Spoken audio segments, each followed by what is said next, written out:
So the purpose tonight of our meeting is really twofold. One is to allow you all, particularly the residents who've been affected by the flood areas, to talk about what your personal experience and story is currently.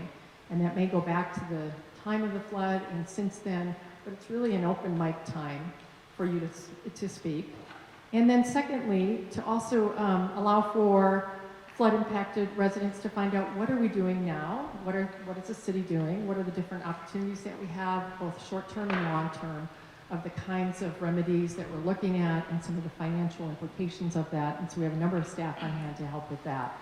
And you'll hear some of that before you actually can ask some questions, so hopefully you'll be informed. We hope it'll be an open time for you to say what you need to say and listen to one another and learn from one another and figure out how to be productive in moving forward.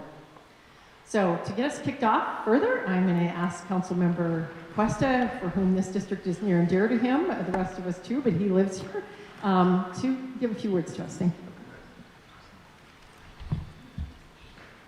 you.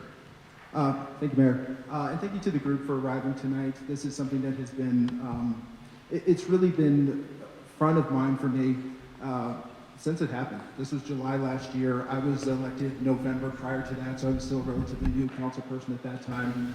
This will be the biggest issue I face throughout my term. I've got a couple years left coming up, and it's how do we solve this?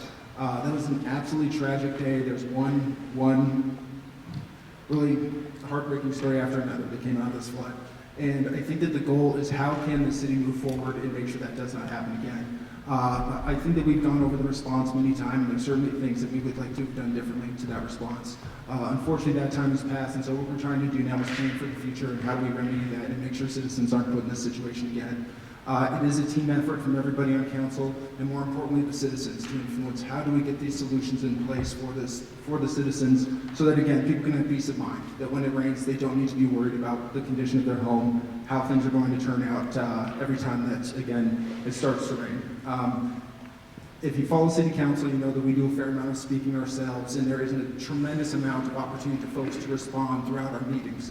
There is the public comments in the beginning, but that's what this evening is for citizens to tell us their feedback, their stories, where they think those solutions can come from, and how we can go about resolving this and making sure it doesn't happen again. We still are on the front end of it. These solutions are taking shape. Nothing is written in stone. We're going to figure out where we want to put these solutions, how are we going to fund them, etc. So there's still a lot to be determined, and this is a good point in that solution process where you guys can give us feedback. This is going to be one of many conversations that are going to happen going forward. But again, this is timely. We need to get through it quickly. We've now had our second summer that we just got through since the flood, and we don't want too many more of those summers. If we can have none, that's ideal before we get this resolved. So again, my name is David Cuesta. I'm really looking forward to hearing what you guys have to say tonight. I'd be happy to speak to anybody afterwards, answer any questions. As Mayor just mentioned, we've got staff here as well to give us directive also on any questions that might be there. Thank you. And I'm going to turn it over to the city manager, Lewis. Thanks, sir. Thank you. I'll just quickly introduce Maria DeAndre. Maria is our Public Works Director and has been on the job for how long, Maria?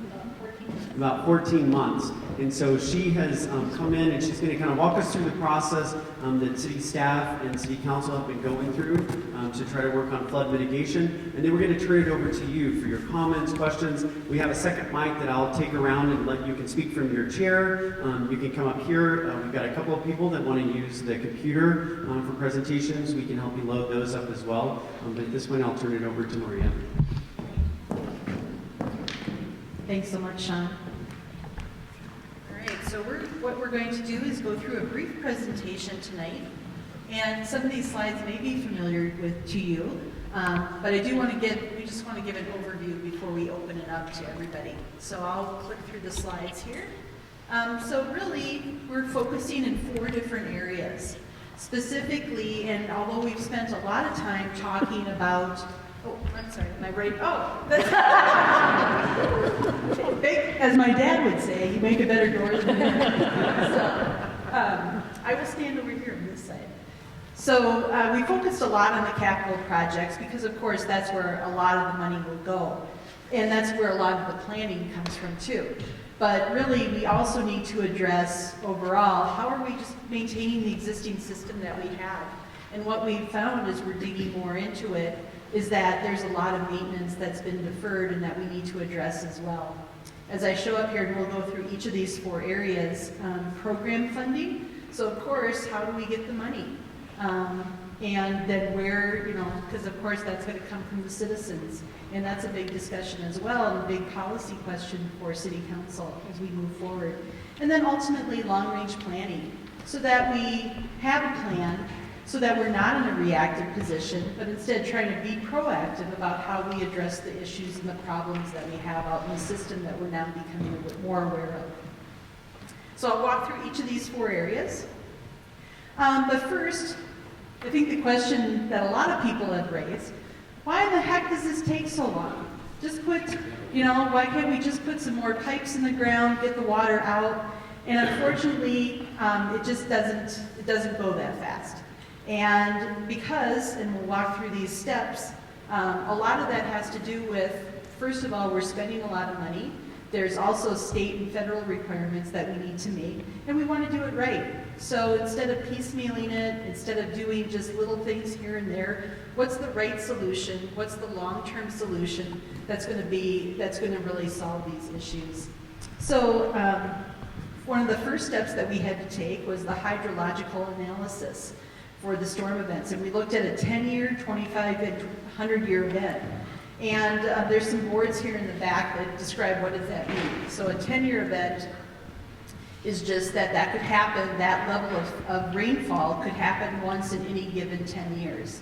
But the likelihood is that it's a 10-year period. Similarly, the 25 years or the 100 years, that it would happen perhaps once only every 100 years, but it could happen back to back. It could happen in the same year. So we're looking at all of that with our consultants. So how much water do we need to convey? We don't want to undersize the pipes the way that they are now. And then where does it ultimately flow to? What capacity does our existing system have? We've been answering those questions. Also, looking at the system as a whole, what is our current infrastructure, if you will, what's the capacity of our existing pipes, and what condition are they in? That's again where we're finding where we need to do some more maintenance on those. And then finally, preliminary engineering. So, and this gets more into the policy questions that we're talking with council about, is what type of storm event do we want to protect to? So we can protect to a lower event for like a 5 or a 10-year, or we can go higher. And of course, as you get higher, the pipes have to get larger and the costs go up. So that's the trade-offs that we've been trying to talk about with council, giving them those options about what's that right risk level and right dollar investment for the community. And then finally, just that last bullet there, what alternatives exist? Is there smarter things to do, different things to do than just enlarging the pipes? So we've gone through all that process. And now we're really getting down to the cost estimating. So what's the right type of structures that will relieve the drainage issues?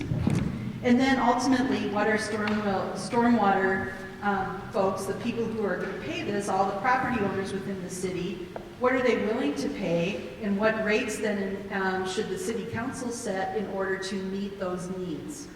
So that's the discussion we've been having with council, and we'll have another one with them on Monday night to talk about that. So once we get that set of projects defined, we haven't gotten there yet, but when we do, then we go into final engineering. So then we'll actually design the projects to more detail. That means, actually laying out the elevations of the pipes in relation to the street, putting in more inlets, making sure that that all works, and then going through the process to bid that out and ultimately go to construction. Yeah. Is that a timeline of 5 years? Pardon me? Is that a timeline of 5 years? It depends. So really, again, like it shows here, we're in the cost estimating phase. I think our desire is to make some decisions with council within the next couple of months. Okay, so you should anticipate for at least another 24 months before we hear a decision based upon construction. And within those 24 months, we anticipate more weather damage? Potentially. And that's, again, I think that's it, is, we don't, as Councilman Cuesta said, we know that this is a priority, we want to move quickly, but we want to do it in a smart fashion as well. Maria? But one of these charts says, has construction years starting next year. Yeah, and so that is, would be the goal, again, if council wanted to move forward. Excuse me? Oh, sure. Yeah, so the question was on your handout that it shows some years there as well as dollar amounts. So the years are really, that it would be the quickest that we could get going. So going, doing the projects that take water underneath US 85 or Santa Fe, or that go under the railroad, or that dump into the Platte River involve much more permitting and design effort than doing something in a neighborhood. So we're looking at, we could possibly do some of those smaller projects more quickly.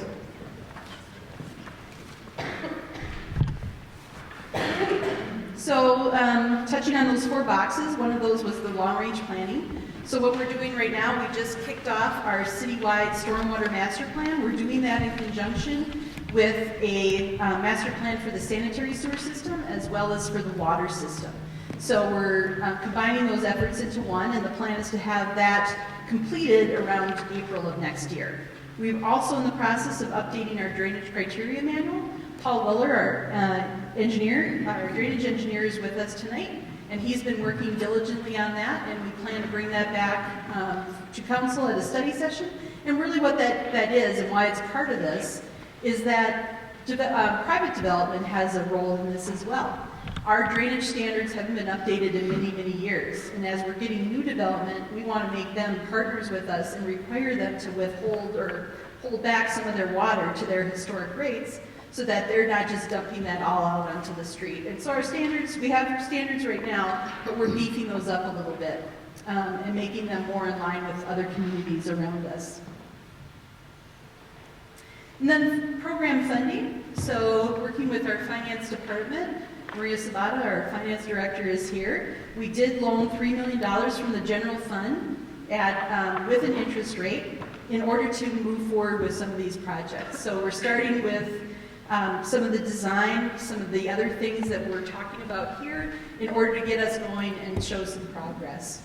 We're also have a small contract going with a consulting firm. Mr. Colin Haggerty is here with Stantec.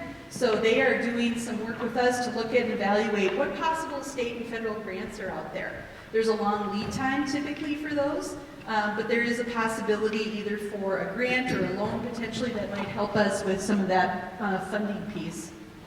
And then we've also initiated a rate and fee analysis, so we're reaching out to we've gotten proposals from companies.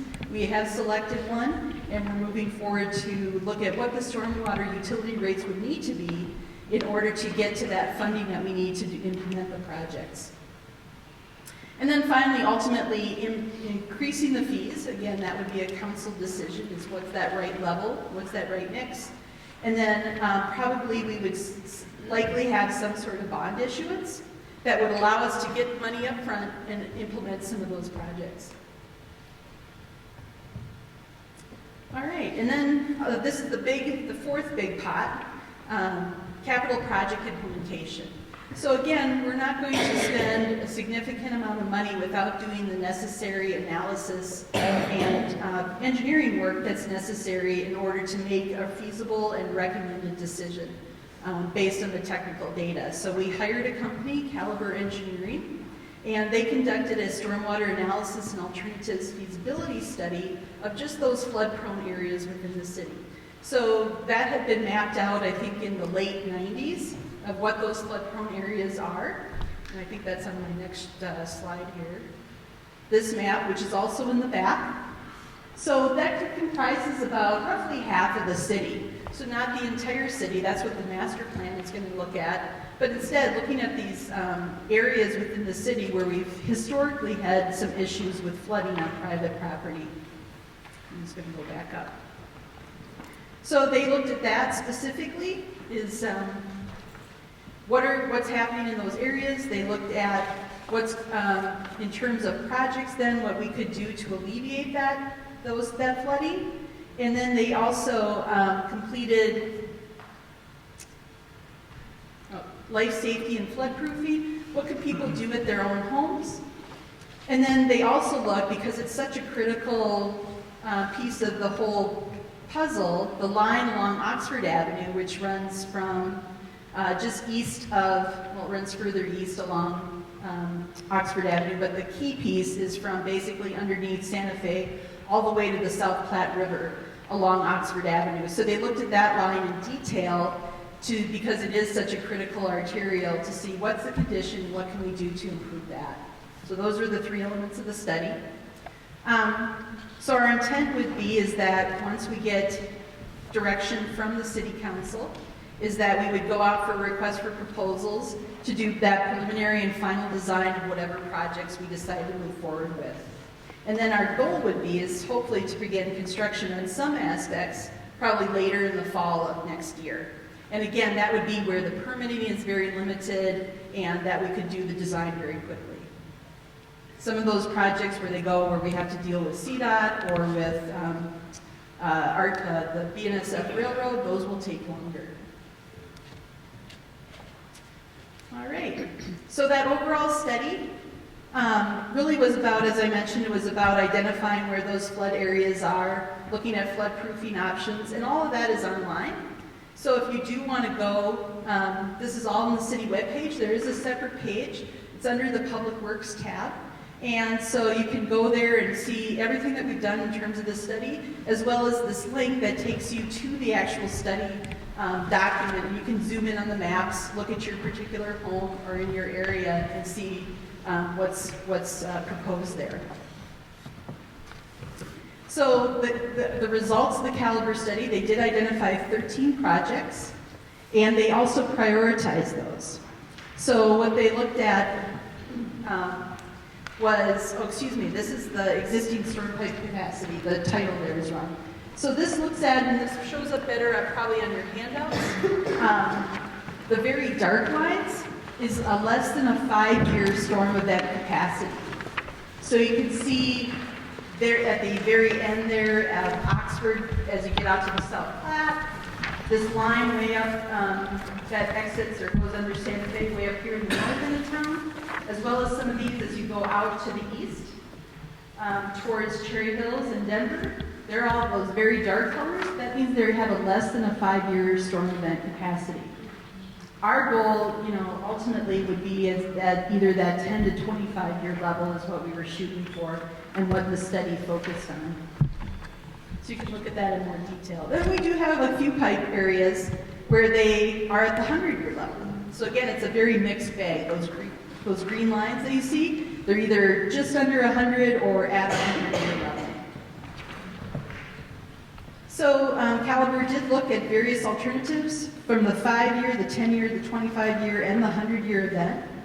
And we really focused on, from a cost perspective, is what's the most bang for the buck is really in that 10 to 25-year range.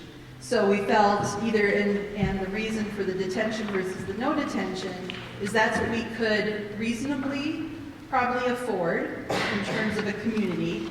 And then either that risk and reward, then that payoff is that providing additional capacity to that 10 or 25-year range was something that was doable. The no detention or with detention means should we use open space areas like parks to maybe hold some of that water back. And so that's obviously an additional cost if you're tearing up a park to create a deeper hole to hold some of that water, and there's costs associated with that. And so really it becomes a matter of, do those additional costs really carry a significant benefit in terms of holding back more water than just doing larger pipes. This graphic shows just how many homes then and structures, so the bottom line, the shorter lines, show how many structures would still be flooded in terms after those storm events are implemented. So the bottom one, for example, is the 10-year storm with no detention. So in that scenario, we'd be spending about $37 million for all the projects. And we'd have 947 homes or buildings, not in buildings and structures, those are the two different lines. So structures might include garages, for example. And you can see that even with those improvements, we still have about 900 and some homes that in the 100-year event would still be subject to some level of flooding. Then as you get higher, the close to the bottom there, our second one from the top is a 25-year storm event with detention. We get that down from the top line is existing, so we go from 1,100 roughly homes down to about 635. So we're protecting almost half with those improvements. And then reducing from about 2,100 structures, outbuildings, garages, whatever, down to about 1,200. So just to explain that. Here's the proposed projects on this map, and you have this in your handout as well. And this just shows in those different colors the proposed projects. And what we're focused on right now is really that line that runs from, again, east of 85 or Santa Fe Drive all the way out to the river. And then also S2, which runs kind of south along Navajo and then back to Rotolo Park, if you're familiar with that area. And then we are evaluating a potential for doing perhaps the downstream end of S3 as well, which is why that's listed on there. So we did add the dollar amounts, which is reflected in the caliber report. That's the center column there with the cost. And that's assuming at a 25-year level. And then we did add some dates for the potential construction year. So again, if we can do something quicker, do that, we could get started as quickly possibly as soon as next fall. But there's a disclaimer at the bottom. I want to point that out. It is still subject to those decision-making and policy decisions that discussions we're having with City Council. They did also prioritize the 13 projects.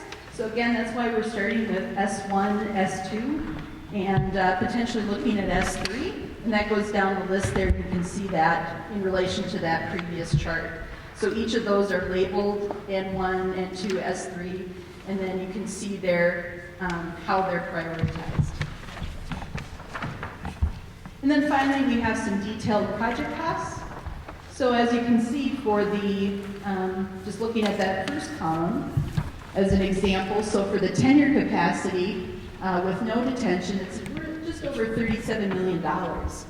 But if we went to the 25-year capacity, looking at the far right over there with detention, we're over almost close to $76 million. So very wide range and obviously very large dollar amounts. And so it's imperative for us to make sure that what we're doing is correct, that we're making good recommendations because it is a significant amount of money. All right. And with that, existing storm pipes again. And with that, we'll open it up to questions. Or I don't know if you want to take questions first or if you want to hear from folks. Okay? But we'd like to get you on the microphone because we are recording this. And so if you have a question, just raise your hand and I'll bring the mic right to you.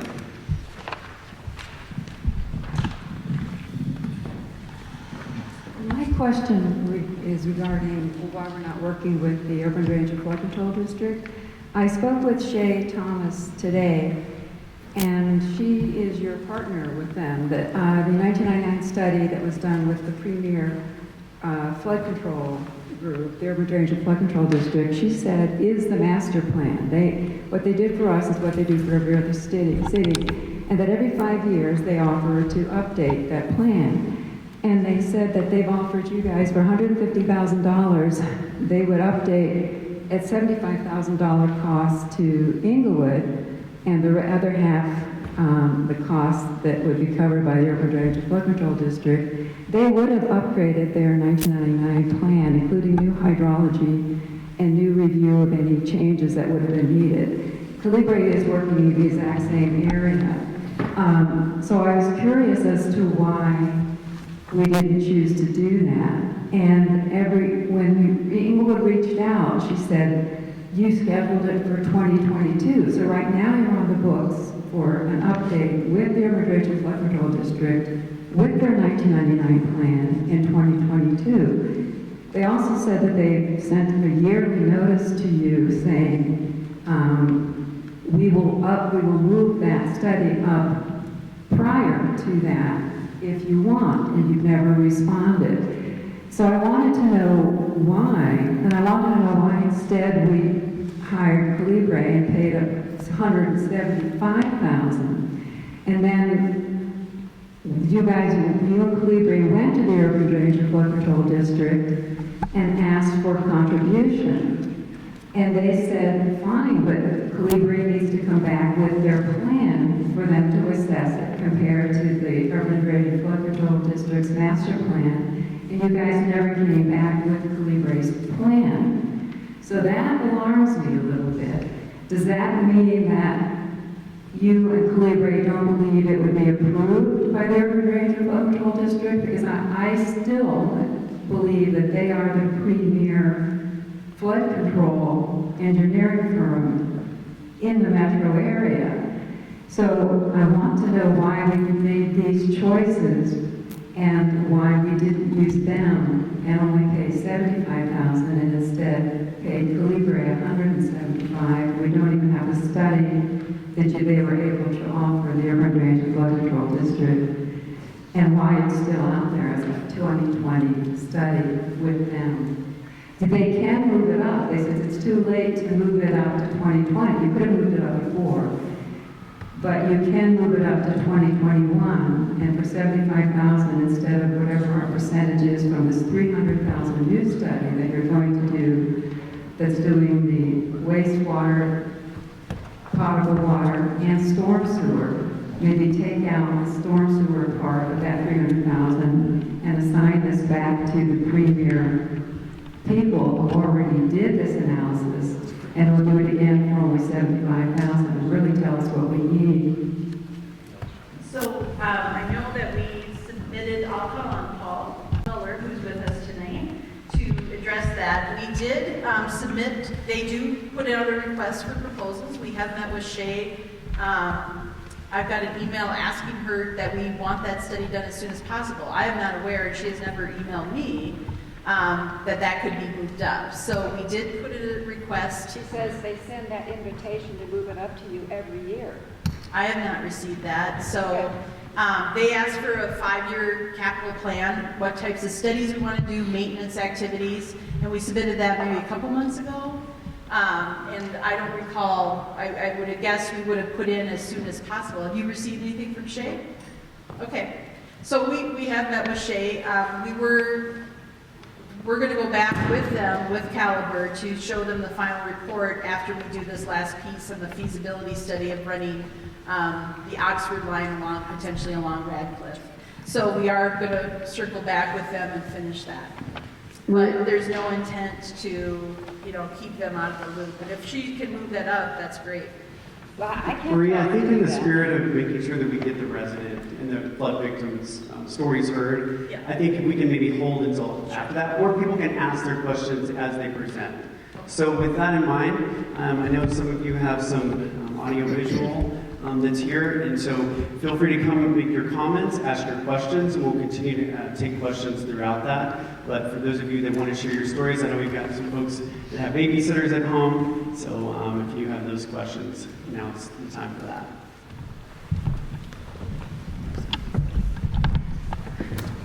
I just kind of have a quick question. Fortunately, our house hasn't actually been flooded, although it's come really, really close. We live right at the end of Jason Street, right next to Rotello. So my question is more like when the construction starts, how that's going to work, because we're at the end of a cul-de-sac, and the same with these guys, they're at the other end of the cul-de-sac, how the construction is going to work doing that, and when they start working at Rotello, if it's going to be around like the perimeter of our house, like how that's going to work construction-wise. Yeah, so we do tend to do stormwater projects in the winter, just because that's when the low flow is, or late fall, so we have less. We have less rainfall at this time of the year and over the winter time, but we would always maintain access to your driveway and your home at all times. So if they have to phase things such that they still need to allow you to get access into your driveway, there may be times, where that's limited for a couple of hours, but we would give you plenty of notice on that. Well, I guess it's also relevant back for our house too. Sure. So So like, are we gonna be having like a year of construction in our backyard, or, no? Sure, but right next to you, yeah. How it's gonna affect the park? Sure. At this, and it would be fairly, we would be digging up pipes and digging up the park in the back behind your home. So it would be disruptive from that perspective. We don't know at this time how long it might take to do that. Okay, fair enough. So more on that would be coming forth with the.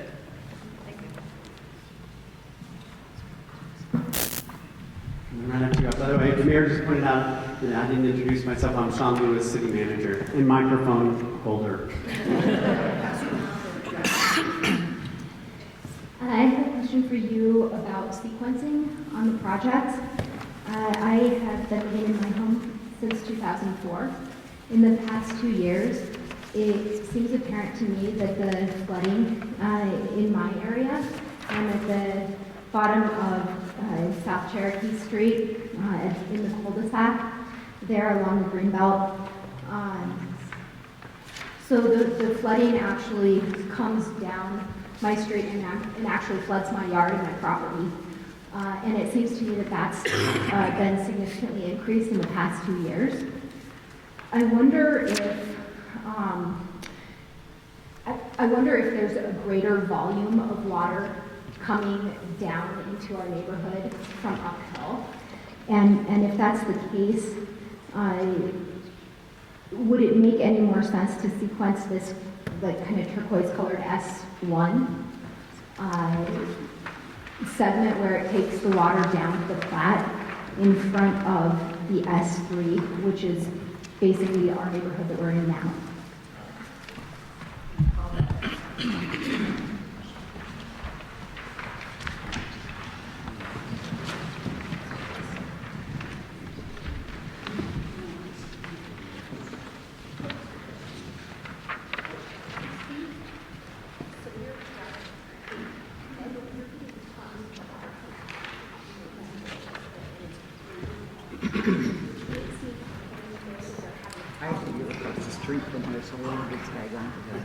So I think it's, the question was the sequencing, and I think that's certainly what we'll continue to look at. So in terms of dollar amounts, dollars available, and again, I think permitting is going to be a huge issue.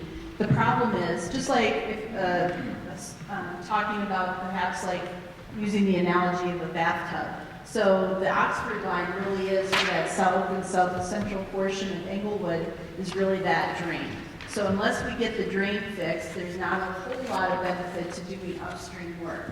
However, on S3, there is the open section, the greenway, that allows for some of that water to be collected and taken without impacting further homes. So again, S1 and S2, as you can see, both by the cost, those are the most difficult and the most expensive. And those are the two that we really need to focus on. But so it's really, if that makes sense. It's kind of the downstream end, and that's where we've got to work from the downstream back up. Yeah, we can look at those. I think she had a related question. Well, I live across the street from Sarah, and the water comes down Stanford like a river, and it runs through the greenbelt like a river, and it runs down the alleys like rivers. So it's definitely a problem area, and it does seem to have increased in the last couple of years. Yeah, I can't speak to that specifically, but I think that is a general observation that a lot of residents have told us.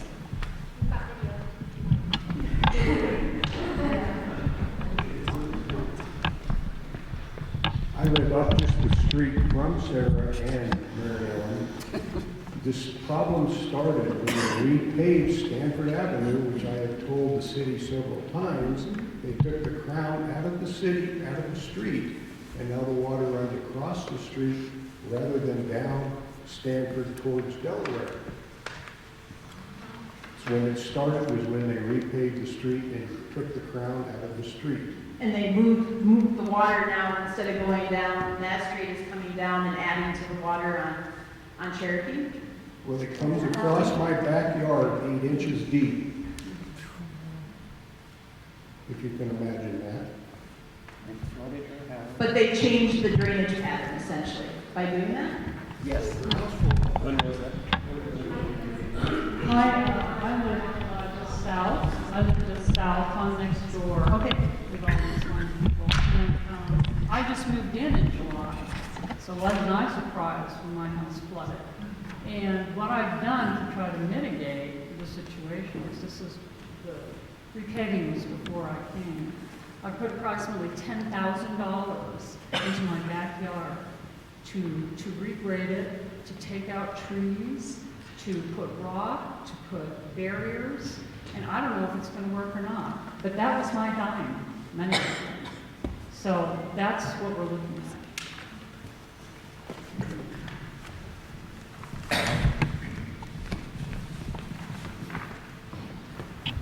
And as a downstream resident, I'm on Jason Corey Quincy. I have questions about Rotolo Park because I know it's supposed to be a catch basin, but even in a normal storm event, that thing seems to fill almost all the way to the top.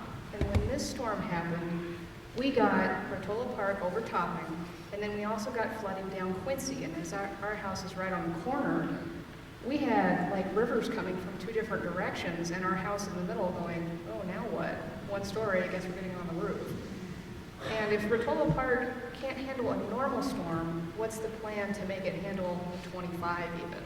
Sure, yeah, and again, that was just Rotolo Park in general was not meant to hold a whole lot of water, but a little bit to hold that back. The real issue is the capacity of those pipes that are going out of Rotolo and then going further to the west and north to line up with Oxford. So ultimately, that's where the bottleneck is. And Rotolo Park isn't even big enough to hold, perhaps even a smaller size storm.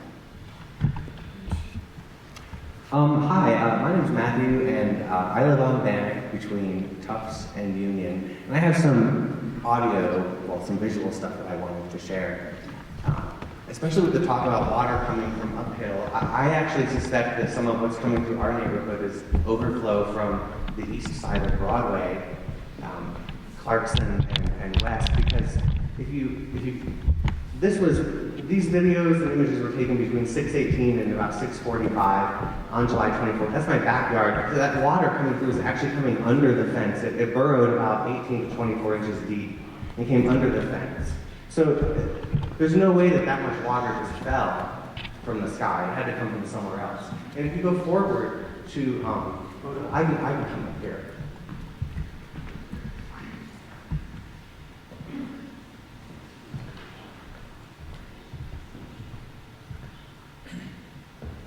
This was my front yard. All that water came through my backyard, through the fence, from Acoma and from Broadway. So I feel like there's definitely evidence showing that the east portion of S3 is not capturing water.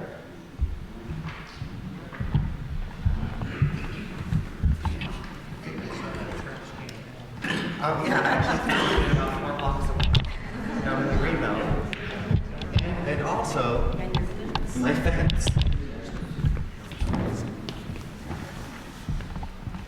It's blurry. I was in a little bit of shock at this point, but that was my gate and my fence from my backyard to my front yard. The water just was this deep. It just pushed right through.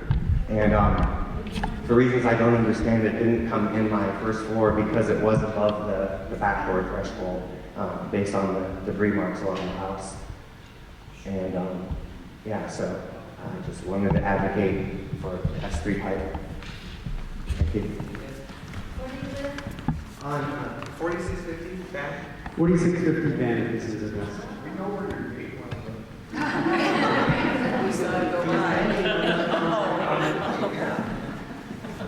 What level of storm was last year? And it's happened how frequently? People are saying more than once. So are we anticipating, or are we being the weather people now, guessing the weather patterns? Or should we be anticipating a 100-year storm year-round? Yes, so the last year's storm was anywhere per urban drainage's rainfall gauge. They estimated that it was between a 25 and 100 or a 50-year event. And so, but the likelihood of having another event like that or a 100-year event could happen at any time. So why are we preparing for a 25 to 50-year event when we should be preparing for a 100-year event?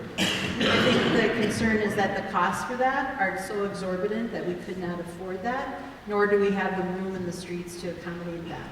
So from the fault of our fathers has been recording this since 1998, why are we taking no action upon it until now? We lost someone last year, in our community, and this doesn't seem like it's an immediate result. We have plans of building until for 12 years. So within those 12 years, we can have a potential of 12 100-year storms. Correct. And, I can't speak to the past, only that we're trying to address it going forward. And, I think there were pieces and parts known, and now we're trying to make a comprehensive plan so that we can move forward. I understand that, I've also spent $10,000 on my home as well, and the structure that's on my property was approved by the city. The city approved all of these houses to be built.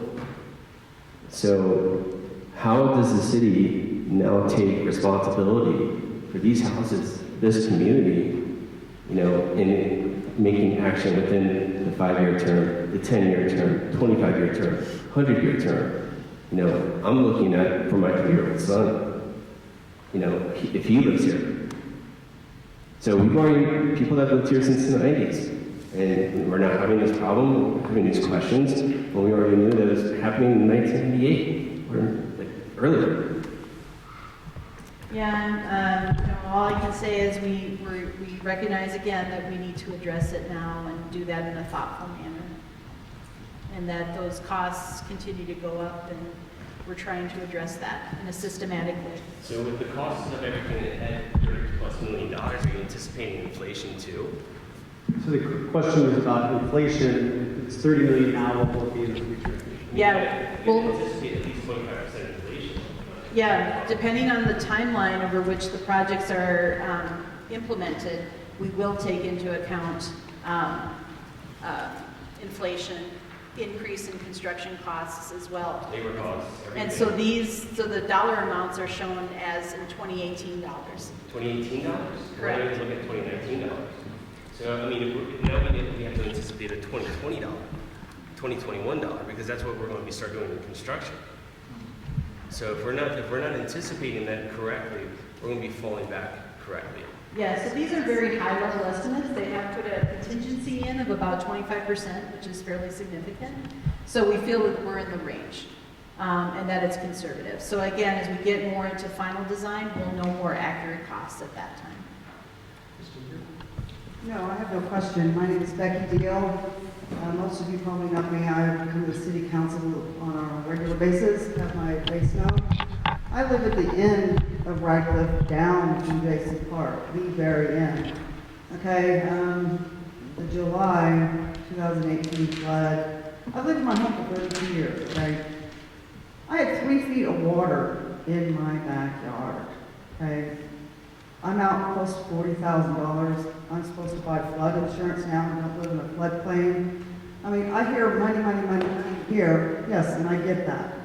But what happened to the money that was preventative maintenance and stuff that should have been done all along from old studies, from, previous years altogether? It is a money thing, but it's also, coming to this meeting made me very agitated, brought things up. I'm trying to move on. It's very hard.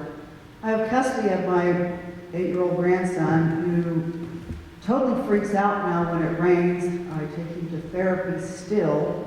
July 1st this year, when we had that rain and collapse again, it came inches again from coming in my home, okay?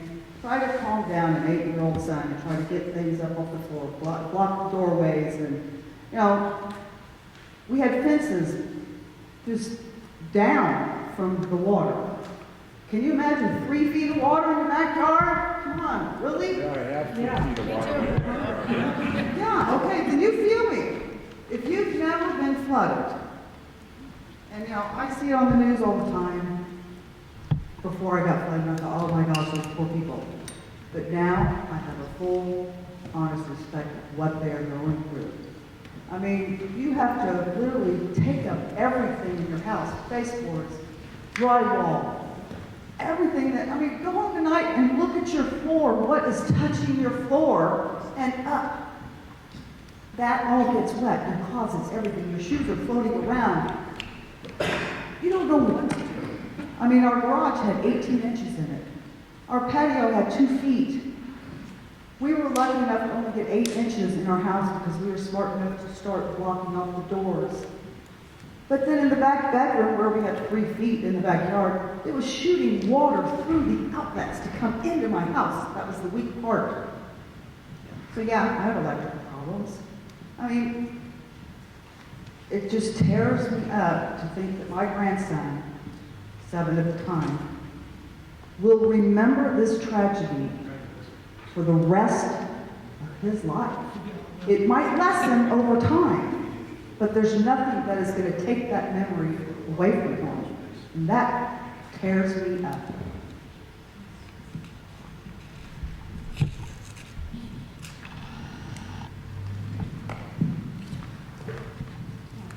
Hi, my name is Matthew Schultz. I live at 4650 Xanax as well.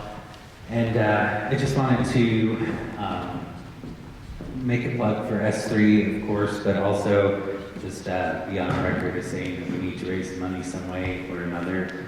I know from watching all the city council meetings that oftentimes there's talk of the past because there was study after study that was done. The money, isn't there now, so we need to figure out how. And I think this is actually my first time in an Englewood school that I voted for an increase so that this could be here. I voted for the new police station to be funded, and I think that, people are talking about 10,000 here, 10,000, 40,000. The people in the floodplains are paying the tax, and I think the citizens, if we're able to put a bond out there, the smart thing to do would be to find the money now. Yes, it would be great to get funding from other sources, but that's just going to prolong it, and we can do a bond and start work on some of these projects, especially S3 doesn't require CDOT or BNSF participation. So I hope that we can just have the strength to get the money and start those projects.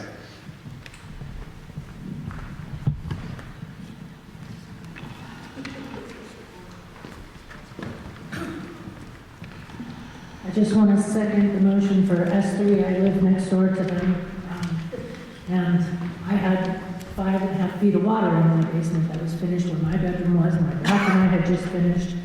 It came through the ceiling, through the dryer vents, through everywhere. It was awful. I've since then built a big patio on the back, spent, 10 grand on my back there to try to prevent water from coming in again. But I just hope, we can get it done, and a plug for S3.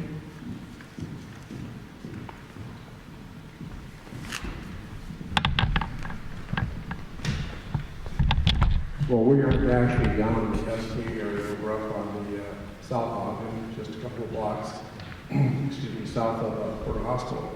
It's a smaller area. But what we've done is I've had 32 inches in my garage. I've had water going into my basement through casement windows, which are now replaced with glass block windows. So I'm not going to worry about those taking water again. I've got a brick wall around the back of the house. And we have a situation where trash will come down our alley, clog up the drain that we have in the alley that's supposed to mitigate that water.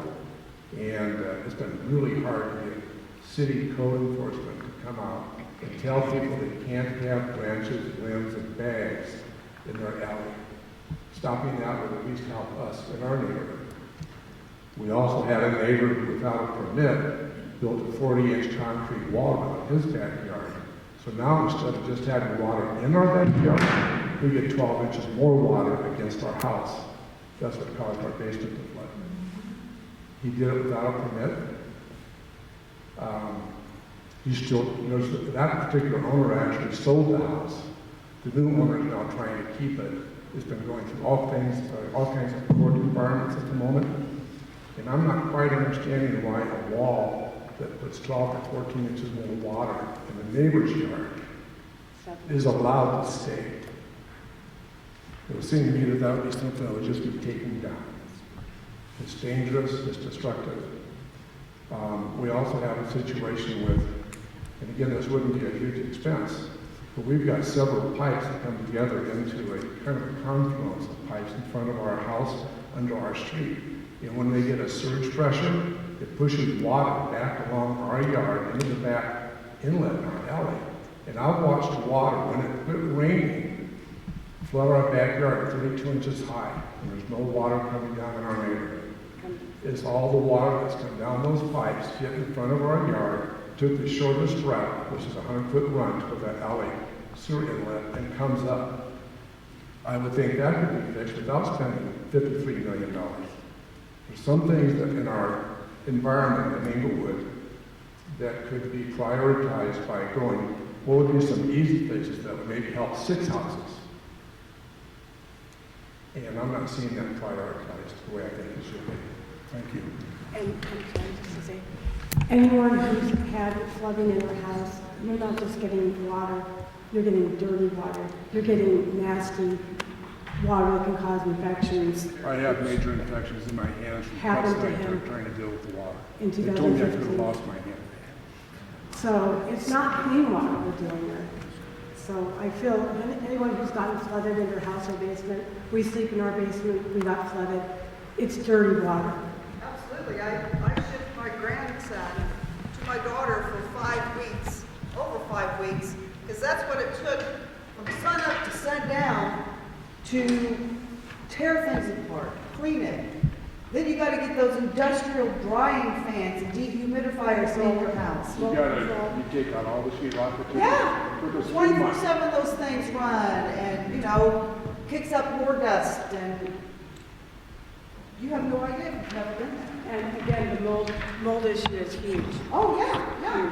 But some of these smaller things, like just keeping the alleys free of trash, Or clean some of the things that are minor projects that could be taken care of, those shouldn't be waiting for millions of dollars to show up. Although I understand the S3 is really important, it affects a lot of people, but it's going to take time. There are some smaller projects that could be taken care of that don't cost that much, like the wall that was built 2 houses away from us. Just tell them to dig it down. We've been fighting since 2015. 2015, I've been talking to the city about getting that wall taken down, and it's still there. So there are some things that can happen just by maybe enforcing some codes, especially the trash in the alleys. Trash anywhere that goes to a sewer inlet. We were over at the Civic Center when they had the thing last year. There was trash coming down into the covered parking that was covering up the inlets or the sewer lines. In Englewood, you're not supposed to have any trash in an alley except for the night before it's picked up, and anything out there after that has to be put back over a fence or contained so the weather can't move it. And I see trash everywhere. Well, when those trash cans float down that river and end up somewhere, like at my house, those people come and claim their trash cans. You got that? But they leave the trash, their trash cans, in my yard.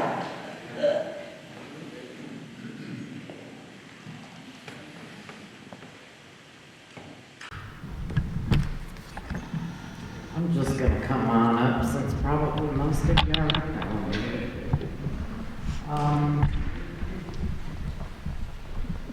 I have a lot of anxiousness coming tonight. My husband couldn't even make it tonight. I don't believe my neighbor is here. I don't see her. She lives across the street from where Rachel Haber died. And she's having some really hard times. She has to look at that house every day and know what happened to that lady.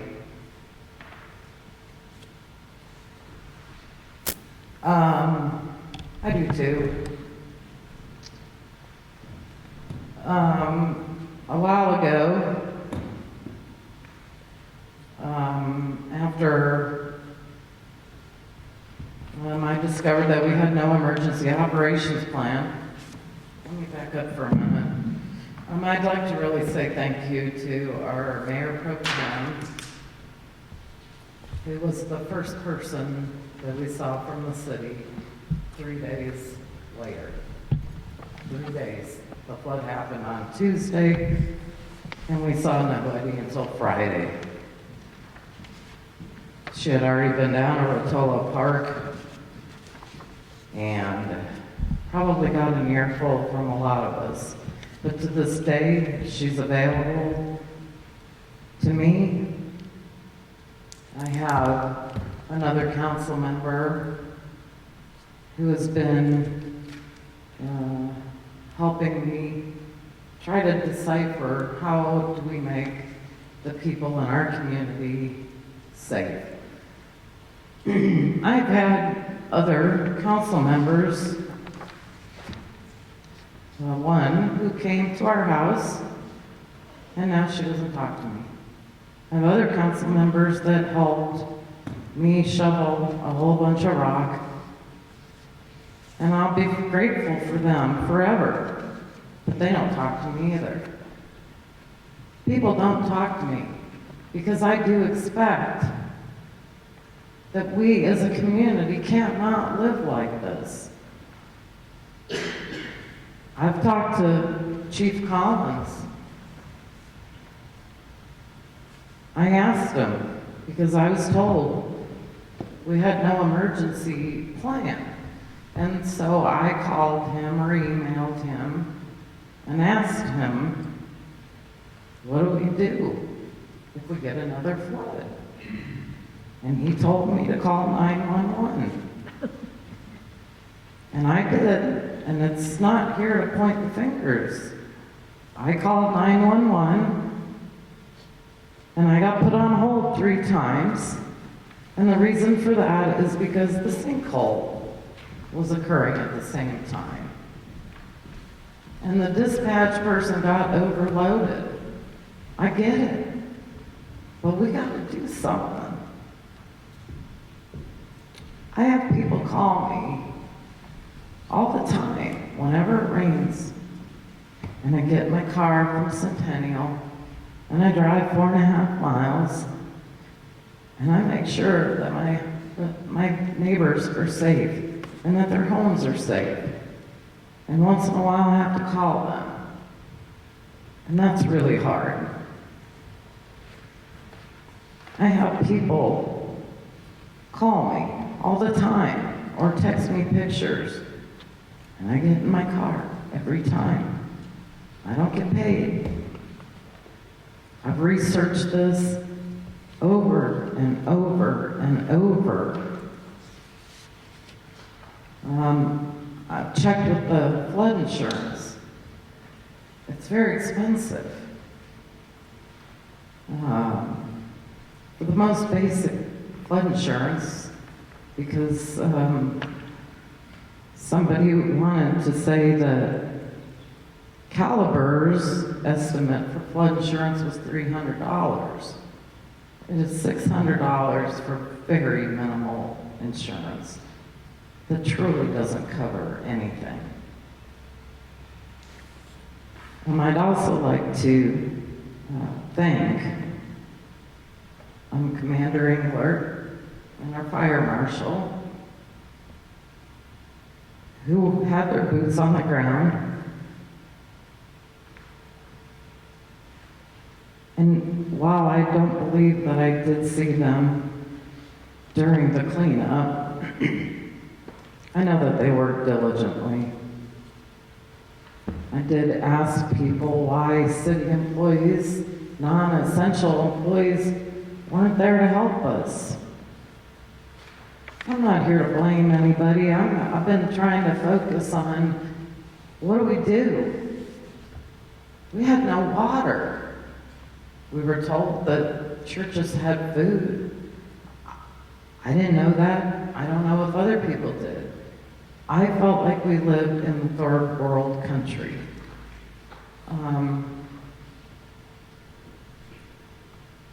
Mr. Lewis was kind enough to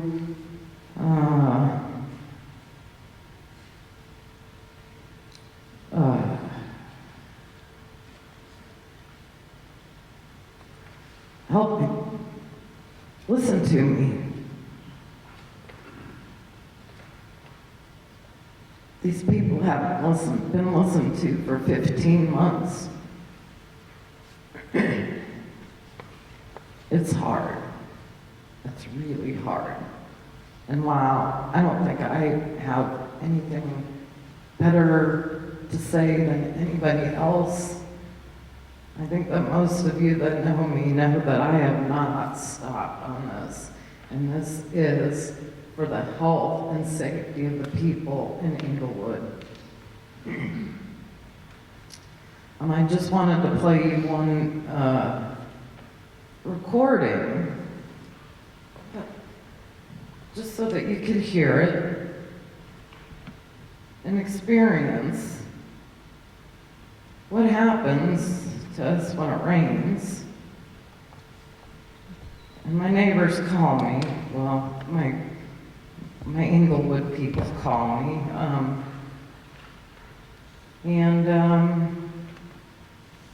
hopefully you can hear this. Hey, I know you're busy. You're probably over the flood area right now. I'm nervous when you get over there. Listen, you got another cell coming in right behind this one. That's going to be probably maybe as heavy by the time you get here. So whatever's going on over there, if you need to evacuate, you might want to get at it because they do have another cell coming in on radar right now. Okay? So just thought I'd let you know. All right. That's what happens. The smart meeting's been really hard. I do appreciate it. Thank you. Yeah, I'd like to thank you for all the work you do. I know that there are, you and Mayor Pro Tem have showed up at my house when it starts to rain. I get phone calls from other people wanting to know how we're faring with this newest rainstorm. Now, July 1st, I think, was the latest really downpour run. Yeah, we're standing out in the rain, watching the water just come rising right up. So I want to thank you, all the people that do check in on my family and me, because support from anybody, somebody, does help, does carry, doesn't fix the things, but sure makes it a little easier. So thank you all who show up at my doorstep or call me when it's raining. I actually want to echo the thanks to Vicki. She has been very helpful in setting the agenda and kind of the format for the meeting, and she's been a great resource for us on staff as we try to put this meeting together. So thank you for that, Vicki. And I also want to thank council for their support for this meeting and wanting to have this and encouraging staff to do that. We've got more time. Any other questions, comments? Yes. If I could introduce this individual, Ashley Capel. Yes. She is right now serving as our interim emergency manager for the city. As most of you know, we've recently, let's come up. We've recently signed a contract with Arapahoe County to provide emergency services, and so she's going to update us on that process, right? Yep. Thank you very much, everybody, for sharing your stories tonight. I was present last year with Tim and Laura and toured the homes soon after, so I can understand, the devastation. I know that it's nothing I say today is going to undo what happened, but you had some really great words of what are the actions that we're taking, and I think that's the important part because that shows progress for the community and the entire city of Englewood is we want to show what those action items are. And the first step with having a liaison directly with emergency management is we start the plans. And so those pre-plans, we look at all hazards, so it's obviously going to include flooding, but it's everything, so that we're prepared as a community to respond to some of these events. There's phases in emergency management. Prevention's the hard one for natural hazards because we can't necessarily prevent these incidents from happening, but we want to focus on the preparedness and the mitigation as a community so that the response is less painful. So that it may still happen to us, but we've learned from when we have the plans in place and what the city's doing with some of the capital improvement projects. That's just a complement to some of the pre-plans that we would look at In terms, you mentioned the emergency operations plan, that's the first thing we're looking at on behalf of the city to ensure that it's updated. All of the departments and jurisdictions that support the city of Englewood would have a piece to that and ensure that that is updated and moving forward in an appropriate way. The contract that we have with the city of Englewood was signed just under a month ago, so we're through the hiring phase. We should have somebody with a contingent offer by tomorrow, is what our HR said. Until then, either way, although it's a contract for an emergency manager, you're getting 7 people's worth of emergency management expertise from our office. Although, like I said, it's one person, but if there's an incident, we're planning together. I'm bringing all of my staff to support Englewood because that's just what we're going to do. So know that you may have one face, but you have 7 people's worth of support behind you, specifically in emergency management. So I thank you for sharing your stories. I know that it's opening wounds that have maybe started to scab over, and we're ripping Band-Aids off scabs. So that's a difficult thing to do, but I think it's important that you're all here together. It helps my office when we look at other plans where this might be important. Our hazard mitigation plan, could ramble off all kinds of different plans that we look at, but there's important pieces that we can bring to light, and that helps prioritize. And we talked about going to city council and asking. Anytime we're asking for money, that can be a difficult thing, but there's a lot of support to help push those projects forward. It's not something that we're just blindly asking for. There's a valid reason for these projects and why we're prioritizing. So again, I thank you for your time. I am here to support Englewood as that interim emergency manager and kind of move through that process with you.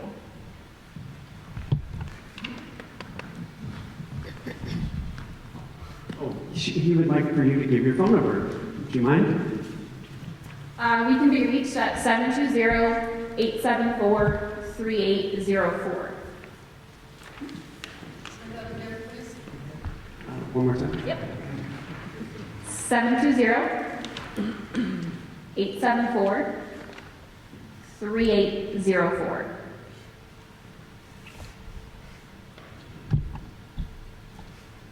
I also want to put in the short time that we have been working with Arapahoe County. They've been an amazing organization to work with, and so thank you to Ashley and Nathan Fogg, our colleague. And also just to let you know that since the flood, I think over 90% of staff have been trained in some of the basics of emergency response and emergency management. So we have Dorothy Hargrove as interim city manager, did a great job pushing that. A good part of our director meeting, all the director department heads, I think all of which but 2 are here tonight. A good part of that meeting on Wednesday was dedicated to emergency management and asking each of the departments to update what's called the continuity of governance plans that each one of them have had for some time, but those need to be updated as we turn those over to the county and make sure that those are kept up to date. So it's very much on the forefront of the city's mind. I just had some questions for Mary and DeAndre as far as the major issues that have been discovered within the pipes. Like since 2015, the piece of the pipe, the boundary pipe that tore off, and the utility director assumed went out to the plant, and you guys just discovered this year that it's still in the pipe on this side. In the pipe, a large piece which impacts flow out on that major pipe is still there. I want to know if you got to that yet, just cleaning it out. When are you scheduled, since 2015, the pipe on Jason Court has been collapsed, and I want to know when that will be repaired. Those are just repairs and clean out, not putting in new systems. There's a lot of stuff, a lot of deep silt that you guys have identified. And I want to know, that should be done on our current city bucks. So of all those things you've identified, can you list, especially those big items, what has been done since they've been found? Certainly. Yes, so We're currently repairing the sinkhole right now, which is in the southwest quadrant of Oxford and Santa Fe. And there is a section of pipe which will be removed with this project as they finish replacing the section of pipe. And it was bent down, collapsed, and so they'll be taking that out. The, I don't know if that's the same piece that you're referring to. It actually, Brennan just thought during one of the meetings with their commission that Brennan thought the pipe, the piece that actually tore off, released itself from the Oxford pipe. He thought it was shot out. This was in 2015. He thought it shot out and disappeared into the Platte River. Turned out that it back flooded and got stuck in the Oxford pipe on this side. And you guys just discovered that piece and showed several months ago, if not longer, pictures of it. And I'm wondering if it's still there. You were going to go in and pull it out. Yes, so we're going to do that. So the second bullet on this slide here shows clean out the accumulated debris, so it will be part of that. So Has any accumulated debris been cleaned out yet, or are you still just working on the other city's side of Oxford Pines, Sheridan? Yeah, so we're replacing right now, the work that's going on is just replacing the existing pipe that collapsed in the early July. What's preventing the maintenance, the cleaning out of the very deep silt, the cleaning out of that piece of pipe? What's preventing those projects that should be immediately accessible and done? I don't understand the delay. It's like all of a sudden, all you can think about is one thing at a time. And you've waited for all kinds of things, there's all kinds of problems with even just getting that one piece of the Oxford pipe on the Sheridan side done. And meanwhile, nothing has been done that's been recognized that is a matter of maintenance, not changing out any pipes. And So we're putting specifications together. So you haven't done any yet, so I guess is the answer? What we're working on right now, so the timeline is to clean that out by February. Okay. By the end of February. Of next year. We can't do that with city crews. So we have to put a bid out to get a contractor who is able to go into the pipes, has the proper personal protective equipment that they can be in there, and then have the equipment to drag all that. It's a very physical process. Okay. They have to go in, bucket it out some way, Okay. and get it up through the manholes. So we are putting those specifications together. So that'll happen begin in February. And when are you scheduled for 5 years now? There's been a completely collapsed pipe on Jason Court, which is impacting Rotolo Park, the Greenway, and everything else. When is that going to finally be fixed? That will be done, and that's the third bullet here, is that we're going to correct that by February as well. Okay. And the pipe isn't completely collapsed. What's collapsed, or what's going on, is the bottom of the pipe, what we call the invert, has been eroded away. You guys refer to it as collapse, so I'm just quoting your Yeah. and What's collapsed is the street above. So Yeah. it starts to sink because that's washing, the that, water's yeah, getting underneath the that's pipe. what I'm saying. and taking the It's another dirt away. sinkhole due to a failed pipe.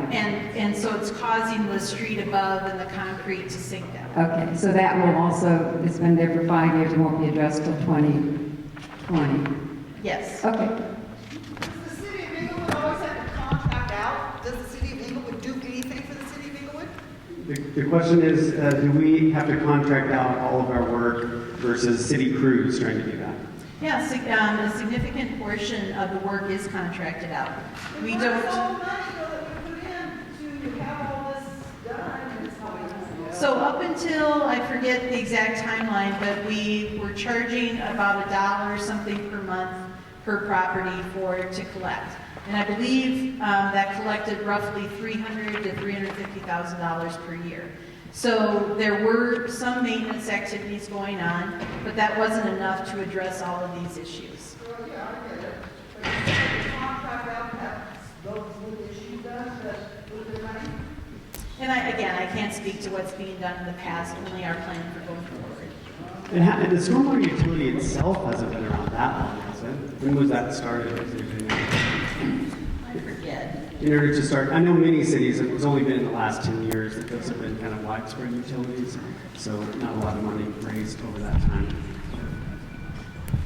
I might have forgot to ask a question. So, since it appears on this map, I don't know how many years we're out on. We had a lady die, and a drain alley was supposed to be abandoned in 2002 and prior to that. And the recommended pipes were supposed to come from Broadway down Union to Bannon. Why can't that be done now to alleviate the problems that we have in our alley? And why is it, people don't understand how hard it is to live in an area, my tenant, that has kids that are deathly afraid, like Becky's. And when water comes rushing, we're defenseless. And it doesn't seem to, you know, I have a basement that's still wiped out. Some of us are still in the recovery. We're not even in mitigation. And nobody seems to understand that. And there were houses that were identified on a core request that I did of City Council that had homes and businesses with their damage. And what was really apparent on that flash drive that I do have in my pocket was funding not available, A, because we had no emergency operations plan, or is funding maybe still possible because there were so much other damage that never even got reported? I'll speak to the first question. I don't know if I can speak to the second one, but what the project you're referring to, you know, right now what Caliber has done is taken a very kind of a 30,000 level view. As we get into final design, that's when we would go in and get very specific about, you know, which pipes, which some of those auxiliary pipes, how many more inlets to add, that sort of thing will be done with final design. Well, how are we supposed to live? How is my tenant supposed to live right now with a basement that's flooded? How are people supposed to live? I've invited, and Mayor Pro Tem's come with me, I've invited City Council to come in those alleys during a flood storm, or a rainstorm. And nobody comes. There's nobody to call. And right now, I'm on a catch-22. I have a lot of morals. I can't reasonably sell my home, knowing the potential that could exist for a new homeowner. I don't want to spend 30 grand if the pipes aren't fixed. I can't charge what I used to charge my tenant, and he has kids. What am I supposed to do? Wait until, I don't know, 2025 maybe?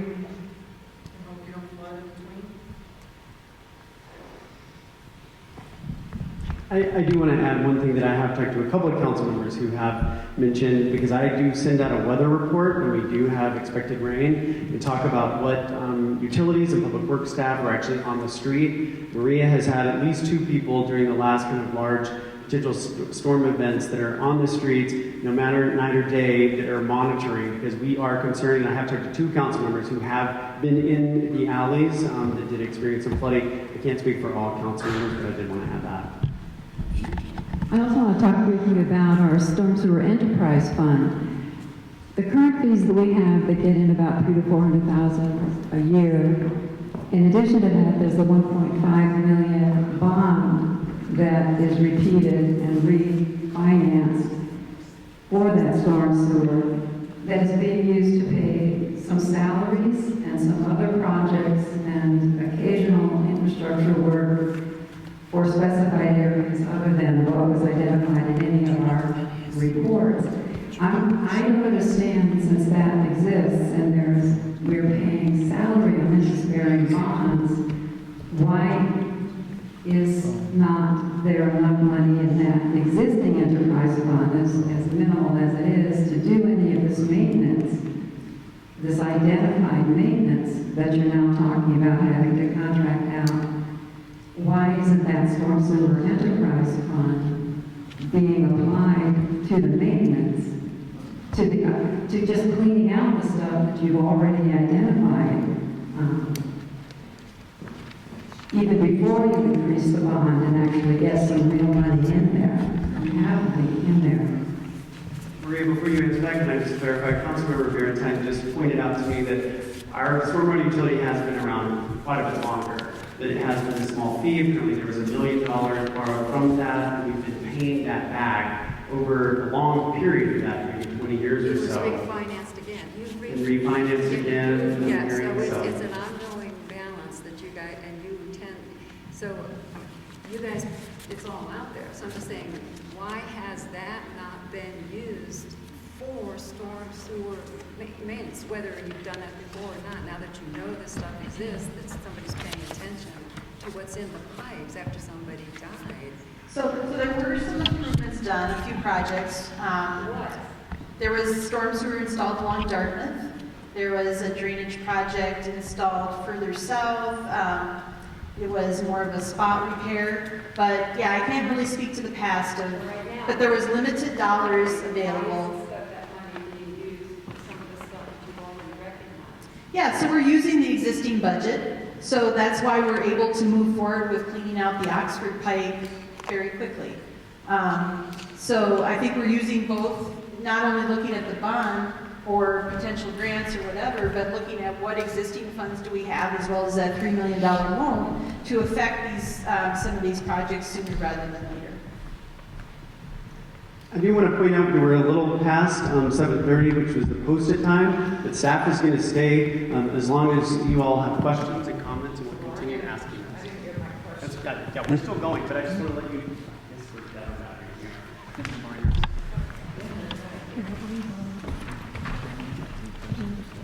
So I didn't get my question answered. I received that USB flash drive. It shows many homes weren't listed on there. So I guess my question maybe is for Commander Englewood and the fire marshal is, did you put that together? Where did that flash drive come from that was provided to council? Because on the homes that are listed, I think 3 of us don't show up as. I remember. What I remember at the time was they said, "Oh, this is an older study. This part hasn't been updated." Oh, this is my book. A flash drive that shows the homes. Timberlake, do you want to respond, or do you know the answer to the question? I guess is the question. Did you know the answer? I don't know anything about the flash drive, but I think I know which list you're talking about.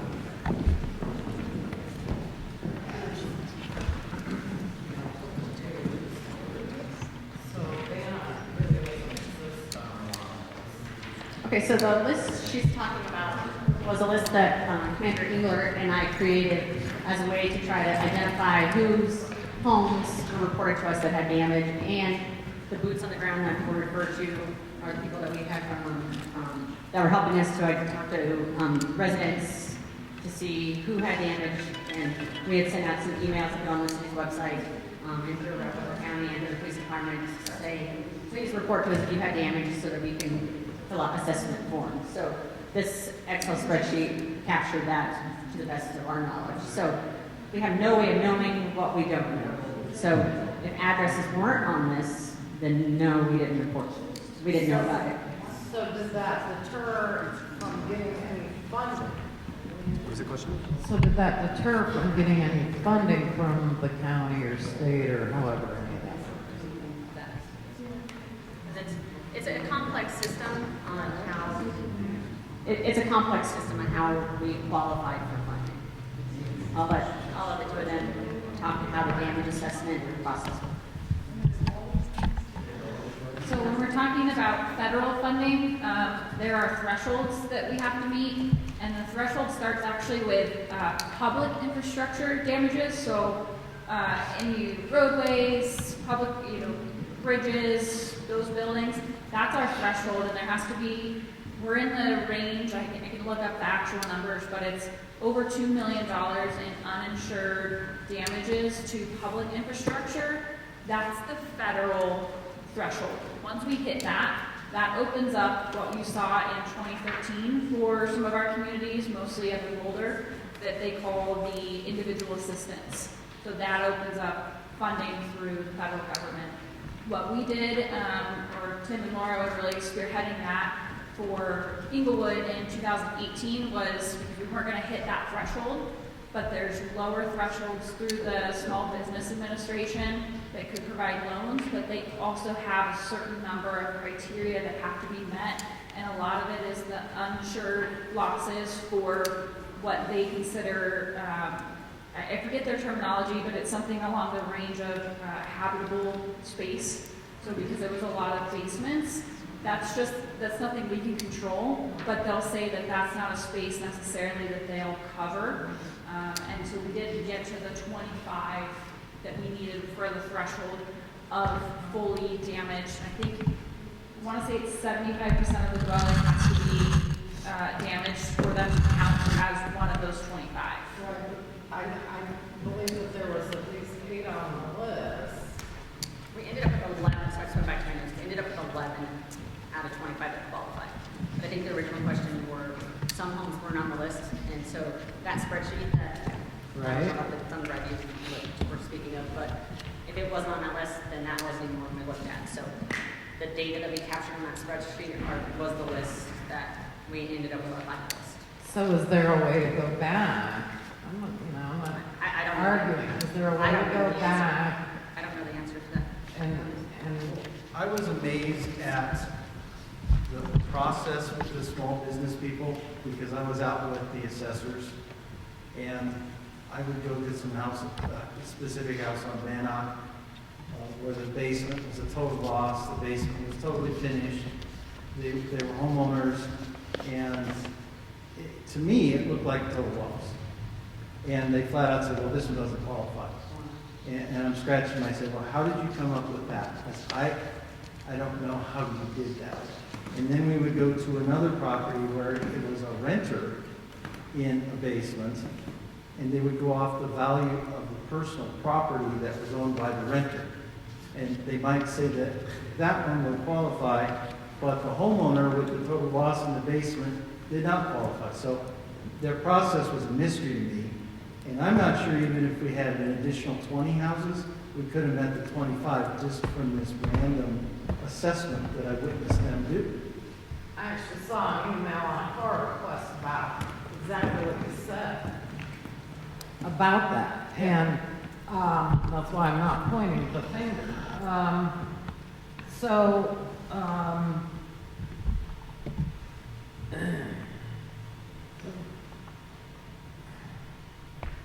We got to get a plan. We got to get a volunteer list. We had no help. I mean, no community help. No, all of us needed manpower, like dudes. And I will help because we need to be prepared in the future. We need a volunteer list, we need organizations to step up, we need to get this moving forward. Because it wasn't just this area. I believe, I don't know what District 1 maybe got hit. We need to get a plan. So what are we doing to, I know you're on board now, but I can speak exactly to that, and that's fair, and we can educate you guys on that, because I'll take blame. we didn't know what we didn't know. Right. We learned a lot through doing the damage assessments. Now we know we need a list, and we need every one of you to know that we need your information. We need to know that you have damage, and we need you to tell your neighbors, and we need to find a way for everyone to report that to us, because that weekend we were getting text messages and we were saying, send us emails, send us texts, so we were taking any means that you could get us the information and creating an Excel spreadsheet. There's probably better ways to do it. So we'll learn from that, and we'll learn with you and through you, and we'll do it together. And we can use every single one. So just a couple things I wanted to touch on the, going back for funding. The assessors have to see it in the state that it's to show the damage. They won't look at pictures necessarily. So I don't think that we can go back. And they were doing loans and not funding. When we hit the level of federal funding and federal declarations, those aren't loans. That is FEMA saying, you have this much damage, here's that amount. But the SBA was the low interest loans for this particular one. We were trying to get the threshold to meet those.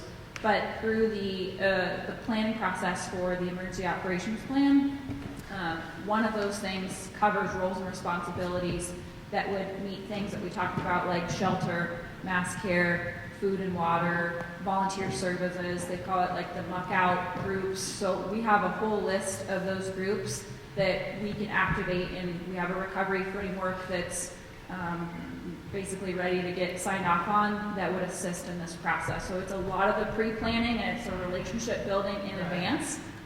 So if that worst case scenario happens and we have to implement it, we at least know exactly who we're calling in the group, so it's less of an impact on the community.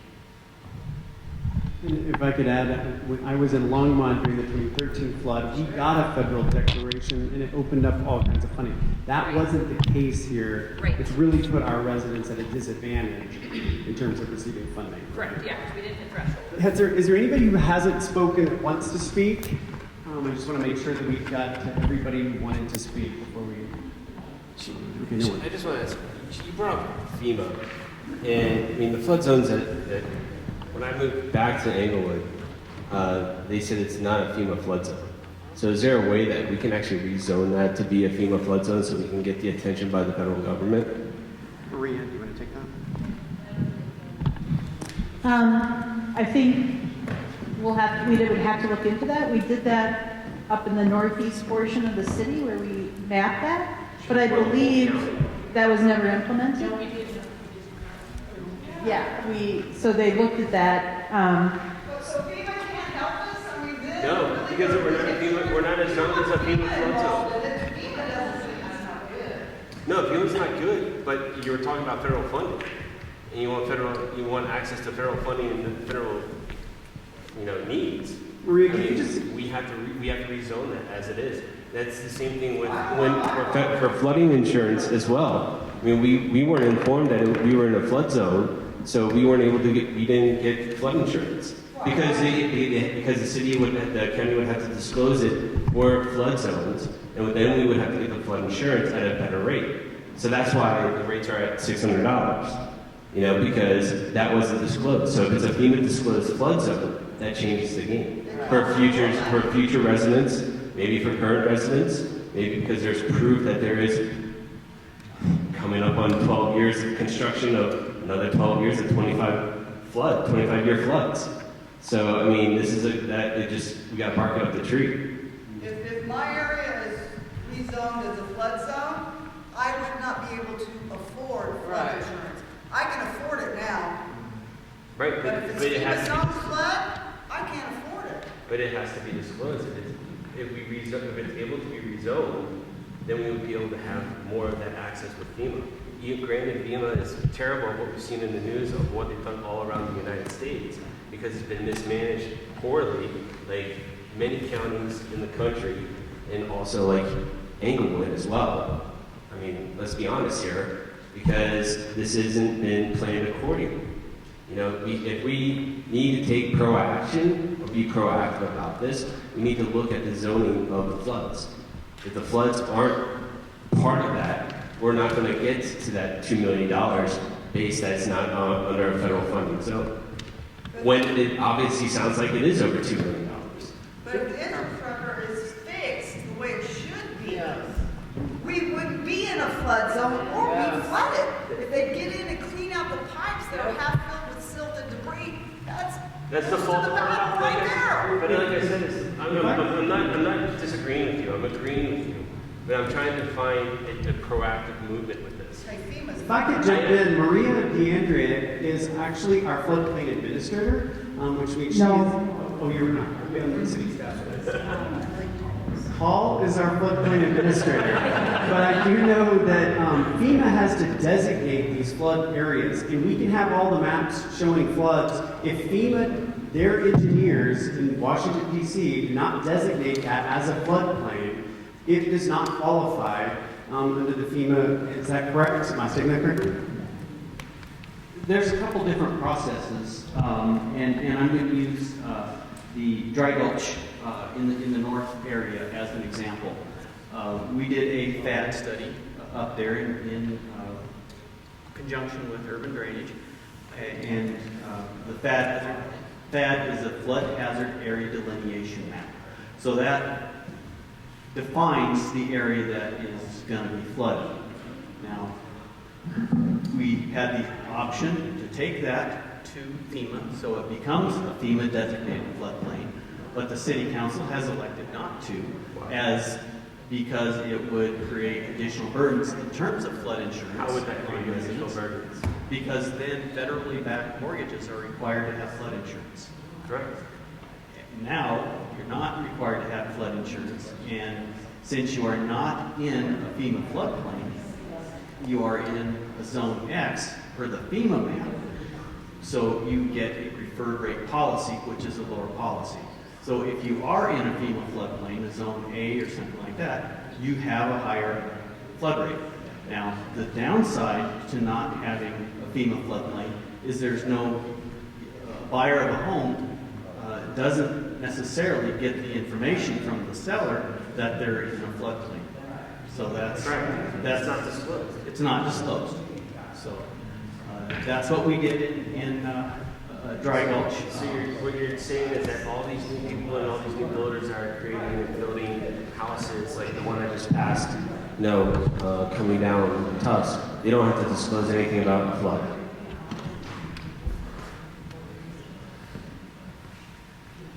I think legally, if they have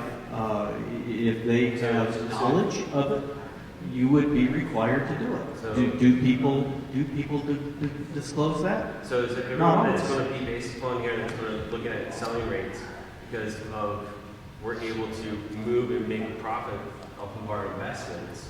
We have to disclose that that can actually build the property value of us.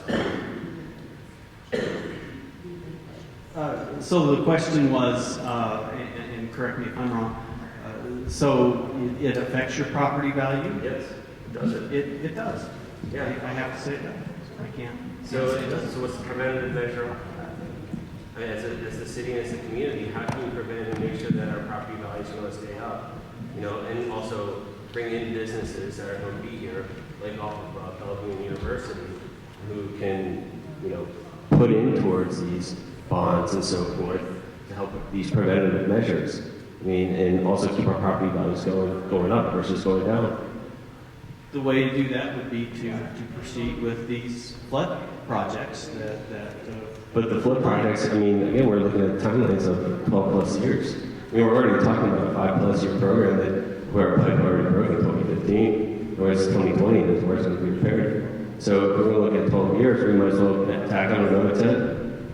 So it's going to be 22 years. Unfortunately, it takes time. Well, of course, but we already knew all this since 1998. We can't speak to the past. But we got to look at the future so we can be preventative of that. So, I mean, are we going to be looking at this to an extent of where our 5-year plans are going to be actually 10-year plans? Our 10 years plans going to be 20 going to be 40, 40 going to be 50?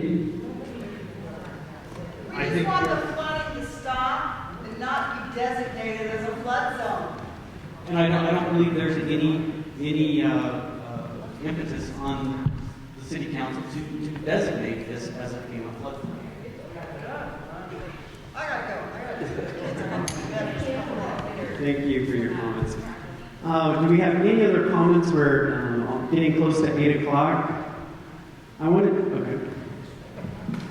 I'm new to the neighborhood, so pleasure to live here. I love the community, it's great. I live on Greenway over here, off of Englewood, and the gentleman made a comment about the water coming across Stanford down into the alleyways and that type of thing and creating more water damage.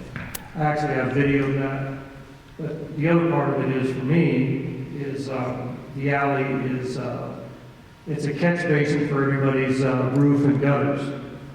So their gutter systems go out into the alleys, creates a gully, and that gully drains right over into my property, going into my garage, underneath my shed, and clogging up all my drainage with all the silt. And I'm trying to get that rectified. I think the city said they're going to come down and check that out and help me out. But you know, that's one of the things that I'm experiencing. So I'm hoping to see some movement on that. But the first storm we had this year, the people did not tell me that I was on a floodplain. And I watched the catch basin from Cherokee to Delaware rise and rise and rise. And, you know, it got to the point where I was, thank God it went over the road, because the road really gave it a lot of access to get down stream. But it was probably 2 feet more, and it would have probably been up in my property and whatnot. So there is some issues. I think Delaware Street, if it just had one more pipe going underneath of that, that would mitigate a lot of that catch basin there. But it doesn't help anybody downstream. So it helps us, but it doesn't help anybody downstream. So I think the faster we get to this particular one, the S3, get that all taken care of and move downstream. So. I know that the mayor introduced council members that were here at the beginning, and we've since been joined by Councilmember Valentine, as well as Daniel Sierra. So I'm going to thank them and recognize them for being here. Just more of a question. With that, the floodplains, and clarification, floodplains are associated with the plains of a river or creek. So there's floodplains around the South Platte, there's floodplains around the Big Dry Creek, and there's floodplains around the Little Dry Creek. What we're talking about is dry gulches that are flood prone. And definitely in a high plains desert, they are the most dangerous types of floods because they're always major downpours, major movement of water. Would it be possible, since the city, the flooding that's being experienced is from long neglected decades of undersized pipe? Now they're beginning to do something about it. Would the city itself consider paying for flood insurance for the homes in these desperately impacted flood-prone areas, in these dry gulches, who experience regular flooding due to rain events, not from overflowing rivers? Would the city consider covering the cost of FEMA flood insurance for those homes during this process, and then removing that obligation once you get the pipes in to actually effectively pull the water off the surface instead of on the streets and on the properties and destroying and threatening lives? Would the city consider doing something like that to have an option for these people when they do suffer that, to have financial relief immediately, and then as you fix these areas over the 12-year period, release that? They won't even have to be qualified anymore as a floodplain because you will have addressed and put in sufficient infrastructure to draw the majority of it off. There'll still be some flooding, but maybe 3 inches, maybe 3 feet, worst case scenario, but no longer 8 feet up in a basement where somebody could drown. But that would offer immediate psychological relief, and I think it's something that the city would really I think, owes the citizens, since we're talking about only getting to it. but still having toiletries at home. I think that's exactly the kind of out-of-the-box thinking and ideas that we were hoping to come out of this. So I think that's definitely a policy question for the city council, but something that, as the council desires, we can put that as one of the ideas for planning for the future. So thank you for that. Are there any other questions, comments? Obviously, lots of concerns. I just want to close out by thanking everybody for being here, for the questions, for the comments, for the stories, the photos, the videos. It's been informative for me, and I know for all the staff that's here, and I'm sure the council as well.